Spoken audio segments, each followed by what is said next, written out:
कल्याण पूर्वेतील कोळसेवाडी परिसरात अनधिकृत बारवर कारवाई दरम्यान मोठा राडा झाल्याची घटना समोर आली। शुक्रवारी सकाळी तहसीलचे पथकासह सत्यम उर्फ श्री गणेश बारवर धडकले आणि जेसीबीच्या सहाय्याने तोडकाम सुरू करण्यात आले। मात्र या कारवाईला स्थानिक नागरिक आणि बारशी संबंधित लोकांनी जोरदार विरोध करत वातावरण तणावपूर्ण केले। विशेष म्हणजे या बारवर ही पहिली नाही तर तिसरी कारवाई आहे। सरकारी जमिनीवर उभारलेल्या या अनधिकृत बारवर यापूर्वीही दोनदा कारवाई करण्यात आली होती, तरी देखील प्रत्येक वेळी काही दिवसातच हा बार पुन्हा उभा राहतो हे सर्वात धक्कादायक वास्तव आहे।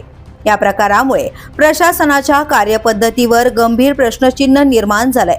वारंवार तोडकाम होऊनही बार पुन्हा सुरू होतोच कसा, यामागे कोणाचे आशीर्वाद आहेत का, असा संतप्त सवाल आता नागरिक उपस्थित करतायत। दरम्यान तहसील प्रशासनाने ही जागा त्यांच्या अखत्यारीत येत असली तरी पुढील कारवाई महानगरपालिकेच्या कार्यक्षेत्रात असल्याचं स्पष्ट केलं आहे।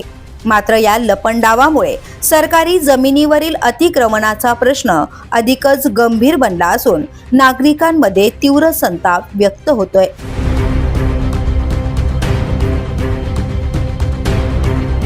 द पोलीस न्यूजसाठी श्रीधर चव्हाण, कल्याण।